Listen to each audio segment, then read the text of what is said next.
말씀 보겠습니다. 사도행전 2장 43절에서 47절 말씀.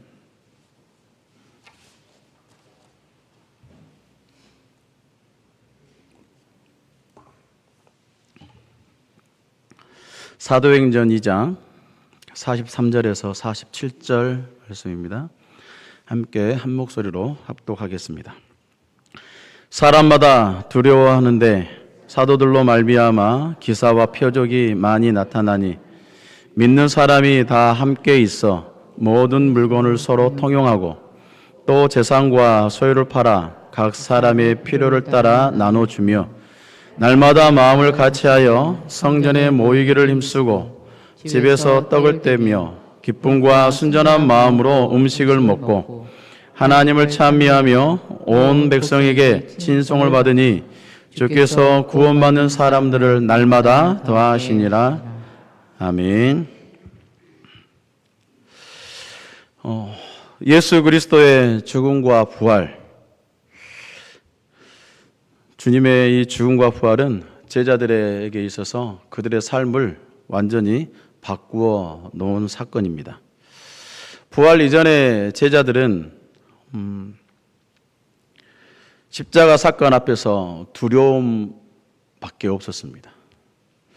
예수님을 따르면서 세상에 변화를 주겠다라는 그런 열정을 가지고 예수님의 사역에 동참을 했지만 정작 위기가 닥쳐오니까 그 위기가 닥쳐온 두려움 때문에 그들은 문을 잠그고 숨어버리는 그런 모습을 보였어요. 제자들의 마음속에 소망보다는 절망이 더 컸던 것 같고 주님에 대한 확신보다는 혼란이 그 마음속 깊이 자리 잡았던 것 같습니다.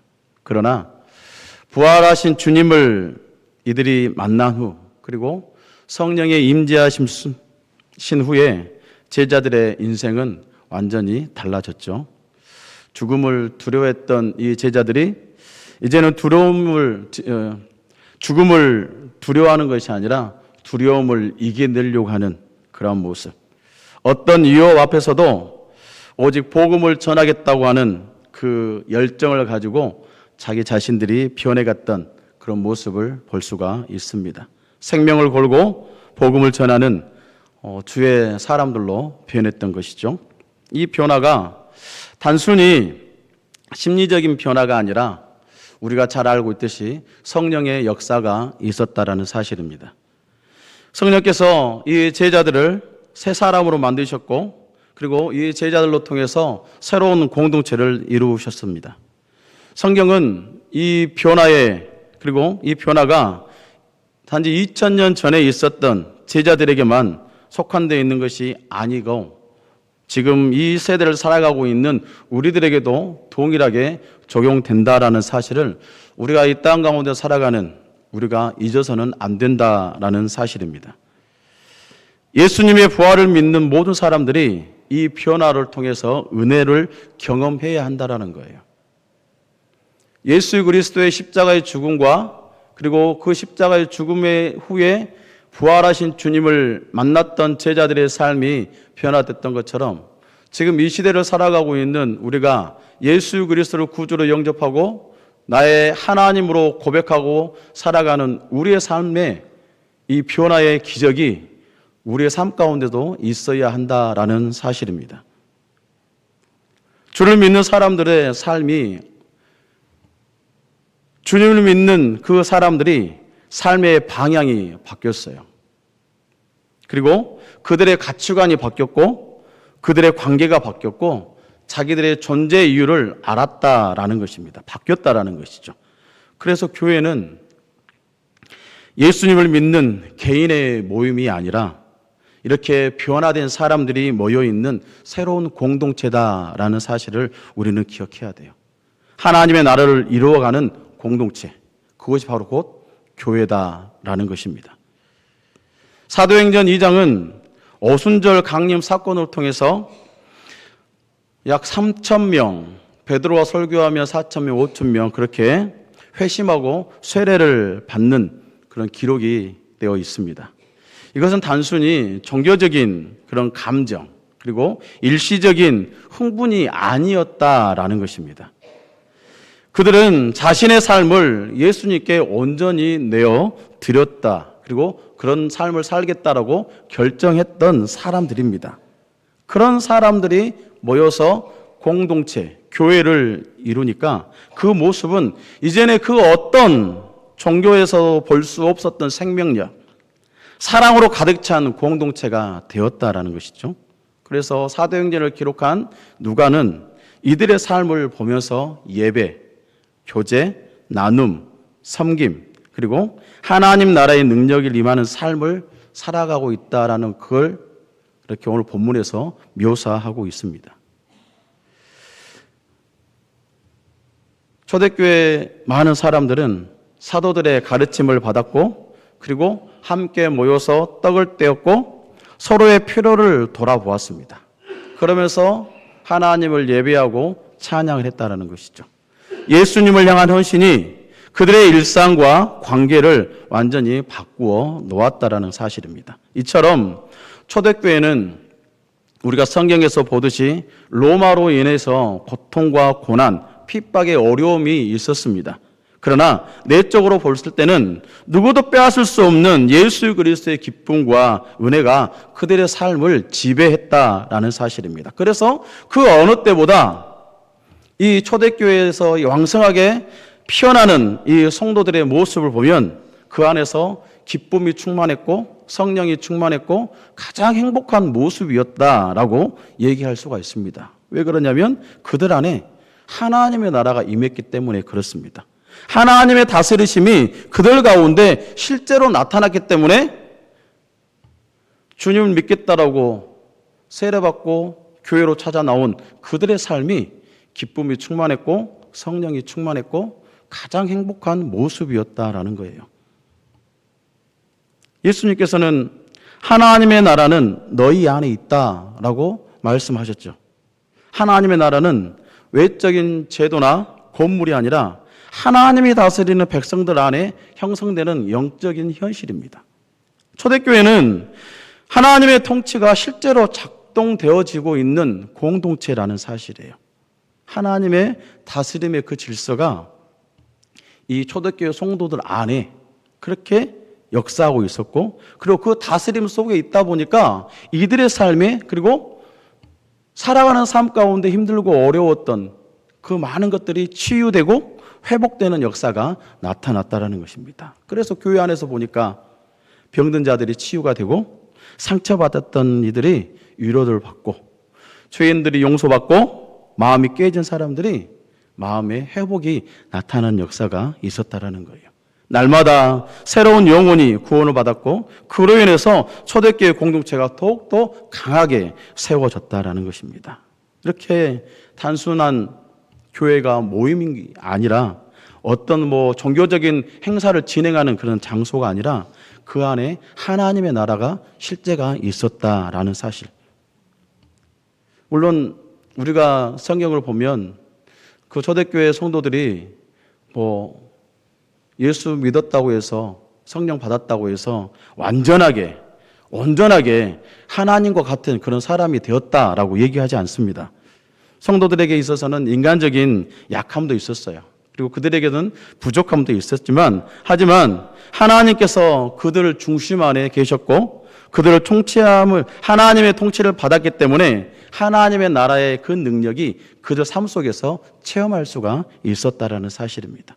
하나님께서 그들 가운데 임재하시고 그들을 공동체 안에 불러주셔서 그 안에서 역사가 일어났다라는 사실이에요. 그런데 문제가 있죠. 하나님께서 다스리는데도 불구하고 사람인지라 그 하나님의 통치를 거절하거나 내 뜻, 내 생각을 앞세워왔던 사람들이 많이 있다라는 거예요. 하나님의 나라의 능력은 우리가 순종하며 나아갈 때 그 안에서 능력이 나타납니다. 우리가 예수 그리스도의 십자가의 그 보혈을 믿었다라고 해서 물론 능력이 나타나겠죠. 그러나 삶 속에서 내 생활하는 삶 속에서 입술에 고백이 있어야 됩니다. 그런 작은 순종이 있었을 때에 십자가의 그 능력이 우리 삶 가운데 나타난다라는 거예요. 그래서 순종이 중요합니다. 내 뜻과 내 감정, 내 의지를 다 내려놓고 하나님의 그 통치를 받아들인다면 성령의 능력은 우리가 서 있는 그 자리, 생활하는 그 터전 안에서 나타나요. 공동체 안에는 의와 평강과 희락이 넘친다는 사실입니다. 이럴 때에 우리는 하나님의 나라를 경험할 수가 있습니다. 하나님의 나라는 그리 멀리 있지 않습니다. 어떤 특정한 장소에 존재하는 것도 아니고 공간적인 개념도 아닙니다. 하나님의 나라는. 하나님의 나라는 하나님께서 왕 되셔서 다스리는 그 자리, 지금 이 자리, 우리가 서 있는 그곳, 믿음으로 고백하고 세워진 그 공동체 안에 하나님께서는 이미 임하여 계신다라는 사실이에요. 그래서 그곳이 하나님의 나라인 것이지. 하나님께서 함께 하신 곳이 하나님의 나라. 그러니까 내가 가는 곳곳마다 하나님의 나라가 세워져야 한다라는 거예요. 여러분 안에 하나님과 함께 하고 있으니까 그걸 믿는다면 내가 서 있는 그 자리에서 가는 곳곳마다에서 하나님의 나라가 세워져야 합니다. 예수님께서 내가 성령을 힘입어 귀신을 쫓아내는 것이면 하나님의 나라가 이미 너희 안에 임했다라고 하신 말씀처럼 하나님의 나라가 임하면 반드시 변화와 능력이 나타난다는 사실을 우리는 잊어서는 안 됩니다. 꼭 이 사실을 믿고 살아가는 우리 모든 성도님들이 되길 간절히 바랍니다. 본문 34절에 보면 모든 사람마다 두려워하는데 사도들로 말미암아 기사와 표적이 많이 나타났다라고 말씀을 하고 있어요. 여기서 말하고 있는 두려움, 이 두려움이라는 뜻은 공포라기보다도 그 안에 나타나 있는 뜻은 경외함, 존중이라는 의미가 더 가깝습니다. 성도들의 삶과 교회 공동체의 모습에 영적인 권위가 있었다라는 거예요.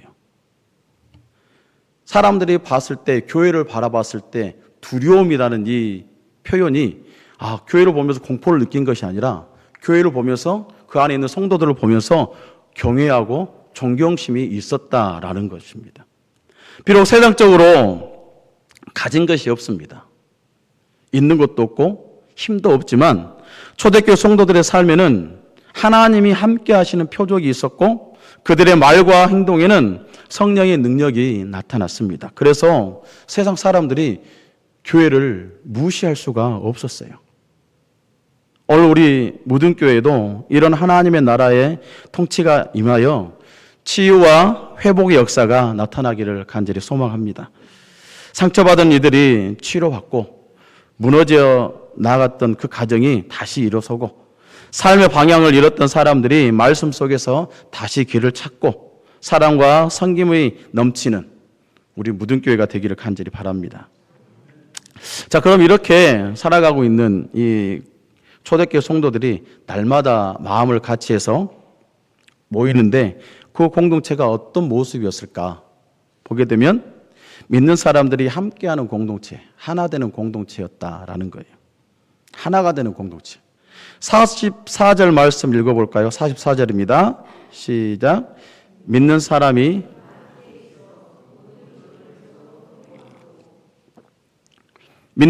다 함께 있어 모든 물건을 서로 통용했다라고 말씀하고 있어요. 여기서 함께 있다라는 말은 단지 건물 안에 아니 물리적인 그 자리를 서로 공유하며 나갔다 그런 의미가 아닙니다. 이것은 무슨 의미냐면 마음이 하나가 되었다. 삶이 연결되어져 있다라는 의미인 거예요. 초대교회 성도들은 단순히 같은 교회에 다니는 것이 아니라 한마디로 말하면 가족이었습니다. 가족. 우리 모두 가족의 공동체 안에 있으면서 가족이 얼마나 소중한지 다 잘 알고 있습니다. 자녀들을 키우고 가정을 유지하느라 묵묵하게 희생했던 우리 여기 앉아 계신 어머니 아버지들, 가정이 무너질 때는 얼마나 아픕니까? 그런데 그 가정이 살아서 움직이고 하나가 되어지는 그 모습 보면 정말 기쁨이 있고 평안이 넘칩니다. 그런 경험을 많이 해보았어요. 그래서 함께 있음이란 이 안에는 누구보다도 여기 앉아 계신 분들이 더 잘 이해하지 않을까라는 생각을 해봅니다. 교회도 마찬가지죠. 교회는 하나님의 나라의 가족인 것입니다. 이 가족들이 이 안에 지금 앉아 있는 거예요. 함께 모여기를 힘쓰는 이유, 규칙이 아닙니다. 규칙을 위해서, 그걸 지키기 위해서 모인 것이 아니라 함께 모여서 그 자리에서 함께 모이다 보니까 성령의 능력이, 성령의 역사가 나타나기 때문에 우리가 모이는 것이겠죠.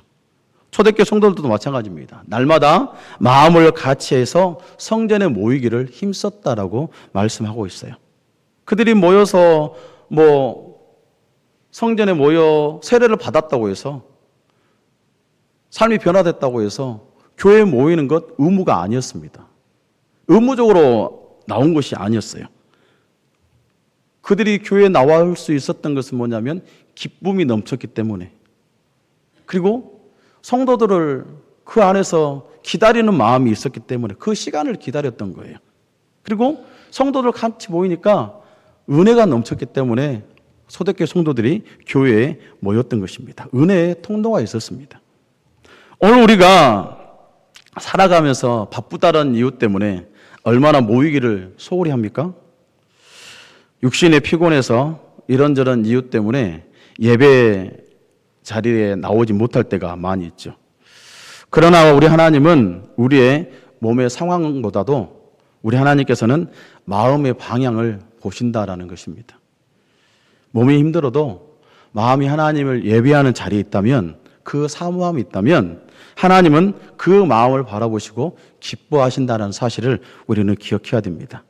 작은 순종을 통해서 놀라운 은혜의 감격을 주신다는 사실도 우리는 꼭 기억해야 됩니다. 그러나 사단은 그렇지 않죠. 사단은 우리 성도들을 어떻게 합니까? 늘 흩으려고 합니다. 왜냐하면 흩어져야 그 성령의 능력이 나타나지 않는다라고 생각하기 때문에. 혼자 신앙생활하는 사람들 보세요. 얼마나 부단히 애를 쓰지 않습니까? 어떻게 보면 양 한 마리를 들판에 아니면 산에 내려놓는 거, 혼자 있는 것 같은, 남겨져 있는 것 같은 그런 모습이지 않겠습니까? 혼자 신앙생활하고 발버둥 치는 그런 성도들을 바라보면. 그러나 함께 모여있는 공동체는 어떻습니까? 그 안에 힘이 있습니다. 그 안에 힘이 있다 보니까 보호막이 되는 거예요. 어떤 악한 사탄마귀가 찾아와도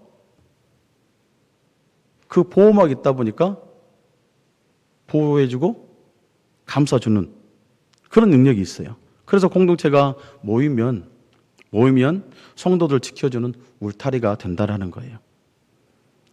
여러분이 예배 자리를 지켜주셨을 때 교회가 든든히 서갑니다. 젊은 세대들이 이 모습을 보고 신앙의 본질을 느끼게 되는 것입니다. 여러분의 여기 앉아있는 우리 어머니 아버지들이 앉아있는 이 자체만으로 정말 교회를 온전히 세워가는 은혜의 통로다라는 것을 우리는 잊지 마시기를 바랍니다. 여러분이 앉아있는 이 자체가 교회를 든든히 세워가는 거예요. 자, 그리고 두 번째로 보면 날마다 마음을 같이하여 모이는 믿음의 공동체는 어떤 모습일까? 다른 사람의 필요를 보고 사랑으로 실천하는 공동체다. 45절 말씀 보면 재산과 소유를 팔아 각 사람의 필요를 따라 나누어 주었다라고 말씀을 하고 있어요. 초대교회 나눔은 강요된 제도나 의무가 아니라 자발적인 사랑의 열매였습니다. 그들은 누가 시켜서 한 것이 아니라 성령이 그들의 마음을 움직이셨기 때문에 자연스럽게 보여지는 현상이었다라는 거예요. 우리들은 인생을 살아오면서 무엇이 필요하다 보면 나도 모르게 누구의 도움을 받아서 그 필요가 채워질 때가 있죠. 그리고 누군가가 도움이 필요하다라고 하면 나도 모르게 도와주는, 그렇게 살아오는 삶이, 경험이 있습니다. 그래서 삶의 현실과 고통을 실제로 우리는 알고 있어요. 오래된 인생의 경험, 사람의 마음을 넓게 알기도 하고 깊게 만들기도 합니다. 이 경험이. 그래서 우리들의 사랑은 여기 교회 공동체 안에서 더 섬세해야 되고 더 뜨겁게, 더 따뜻하게 나타나야져야 한다라는 거예요. 초대교회 성도들은 단순히 어려운 사람들을 이 사람이 어렵구나 라고 해서 그렇게 바라보는 수준이 아니었다라는 것입니다. 바라보면서 그 사람이 무엇이 필요할까? 무엇이 필요할까 보았다라는 거예요. 필요를 본다라는 것은 그냥 외모적인 그런 모습을 바라보는 것이 아니라 그가 원하는 것이 무엇일까? 그 심령을 보았다라는 것이죠. 마음을 보았다라는 뜻입니다. 나와 상관이 없는 일이라, 나와 상관이 없는 일이 아니라고 이 초대교회 성도들은 생각해서 나의 가족의 일처럼 느꼈고, 그 가족의 일처럼 느끼다 보니까 그 안에서 성령의 사랑의 열매가 나타나게 된 것입니다. 오늘 교회가 회복되어야 할 가장 어쩌면 중요한 것이 뭐냐면, 옆에 있는 성도들을 바라보면서 무엇이 필요할까? 내 옆에 있는 성도는 무엇이 필요한 분일까? 그걸 바라보면서 함께 기도해주고 함께 협력해주는 그런 모습이 우리 교회 가운데 있어져야 합니다. 그래서 필요한 게 뭐냐면 소그룹의 모임이에요. 소그룹이 얼마나 중요한지 모르죠. 다 알고 있잖아요. 우리 조별 모임이나 각 부서 모임, 그 안에서 서로가 원하는 것, 바라는 것 서로 나누잖아요. 기도 제목도 나누고. 그런 과정 속에서 하나의 공동체가 또 세워지는 것입니다. 그 공동체가 세워지는 그 안에서 또 하나의 하나님의 나라가 이루어져 가고 있는 거예요. 우리는 이것을 알아야 됩니다. 나눔이라는 것이 그냥 물질을 주고받고 하는 것이 아니라 그 모임 안에서 기도도 나누고 한마디의 위로를 나눌 수 있고 또 함께하는 식사 가운데서 위로가 받을 수 있고 손을 잡아주면서 위로해 줄 수 있는, 같이 눈물을 흘려줄 수 있는 그런 삶의 전체를 나누는 것이 진정한 나눔이다 라는 것을 우리는 기억해야 됩니다. 사랑은 거창한 것이 아닙니다. 관심이에요. 관심에서부터 시작되고 그 안에서 관심으로 바라보게 되면 그 안에 사랑의 열매가 맺힐 수 있다는 것입니다. 필요를 보면서 외면하는 사람, 그 사람 안에는 온전한 사랑, 하나님 사랑을 모르는 사람이고, 그러나 내가 지나가면서 교회에서 바라보면서 이분은 필요가 있겠다, 어떤 것이 있겠다라고 생각했을 때 움직이면 그 안에는 하나님의 사랑이 함께하는 성도다라는 것입니다. 예수님께서 이렇게 말씀하셨죠. 내가 너희를 사랑한 것 같이 너희도 서로 사랑하라. 내가 너희를 사랑한 것 같이 너희도 서로 사랑하라. 이 말씀은 오늘 초대교회 공동체 안에서 있는 이 공동체를 더 강하게 해석해 주고 있는 것 같습니다. 서로를 사랑하고 서로의 짐을 덜어주고 서로의 눈물을 닦아주고 서로의 기쁨을 함께 나누고 그러면서 공동체를 세워나가는 그런 모습, 우리 교회가 이런 공동체의 모습으로 나아가기를 간절히 바랍니다. 이 교회 이렇게 온전히 세워졌으면 좋겠어요. 그리고 세 번째로 보면 예배와 친교가 살아있는 공동체입니다. 46절에 보면 함께 읽을까요? 46절입니다. 날마다 마음을 같이하여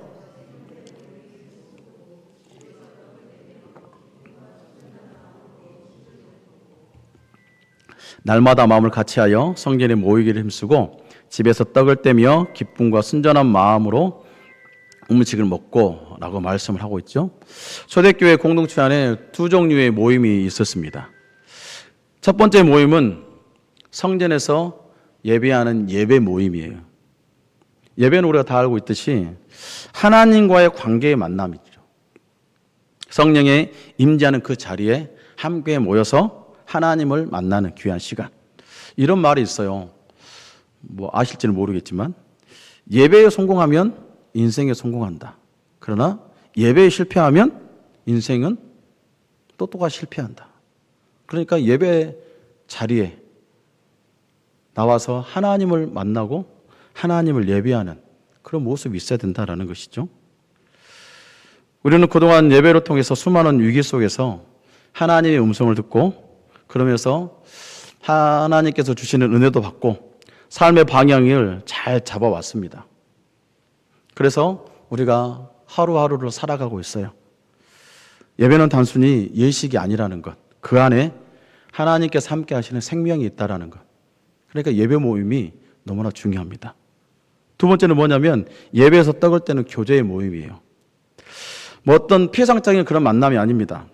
서로의 삶을 나누고 위로하고 함께 기도하고 서로를 세워주는 영적인 공동체인 것이죠.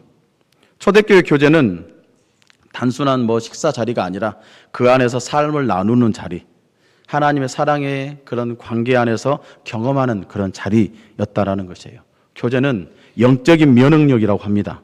교제를 통해 우리는 이 교제를 통해서 외로움에서 벗어나고 영적인 우울감을 이겨낼 수 있고, 그리고 내 마음이 상한 심령이라면 이 교제, 서로의 교제 안에서 우리 마음이 회복될 수 있다라는 것. 사람은 마음을 나누지 않으면 메말라 갑니다. 함께 하지 않으면 삶 자체가 힘들고 어려워요. 그러나 함께 마음을 나누면 그 안에, 그 공동체 안에서 온전히 살아갈 수가 있고 사람을 살릴 수가 있다는 것을 우리는 기억해야 합니다. 우리들이 나누는 그 이런 얘기 한마디 한마디가 인생의 깊이가 있고 기도의 진실함이 있고 위로의 따뜻함이 있다는 것을 잘 알고 있어요. 이런 모습을 우리만이 느끼는 것이 아니라 이 모습을 지금의 젊은 세대에게 우리의 신앙의 모습을 보여주어야 한다는 거예요. 그리고 우리의 다음 세대 애들에게도 우리의 삶을 보면서 신앙의 길을 가르쳐주고 그들이 배울 수 있게 우리가 보여줘야 한다는 사실입니다. 그래서 많은 세대가 아울러져 가지고 함께 모여서 예배하는 이 모습이 우리 하나님께서 얼마나 기뻐하실까 한번 상상 한번 해보세요. 우리 교회는 할아버지 할머니 계시죠? 엄마 아빠 있죠? 그리고 아들 딸도 있어요. 어쩌면 3대가 함께 모여서 예배하는 교회, 그렇게 많지는 않겠다라는 생각을 해보았습니다.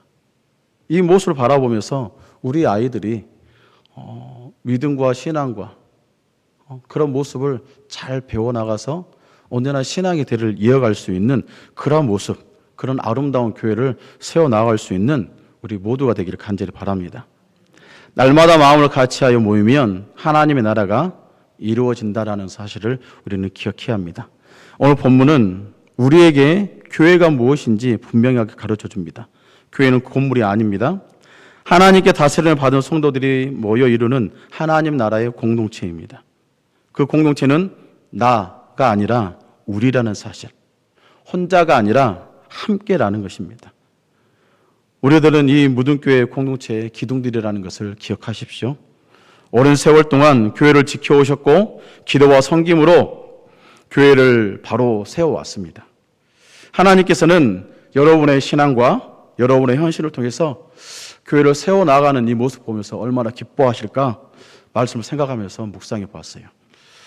앞으로도 여러분을 통해서 이 교회가, 그리고 여러분을 통해서 상처받은 이들이 치유받고 회복되는 역사가 있기를 간절히 원합니다.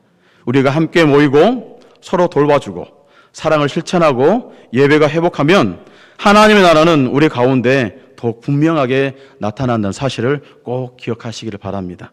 오늘 본문 47절 말씀에 보면 하나님을 찬미하며 또 온 백성에게 칭송을 받으니 주께서 구원받는 사람들을 날마다 더하게 하시니라. 이 은혜가 우리 무등교회 안에 온전히 충만하기를 간절히 원합니다. 하나님의 나라가 우리를 통해서, 우리 공동체로 통해서 올 한 해 걸어가고 있는 우리 성도들의 걸음걸음마다에 늘 함께하기를 간절히 바랍니다. 기도하겠습니다. 사랑과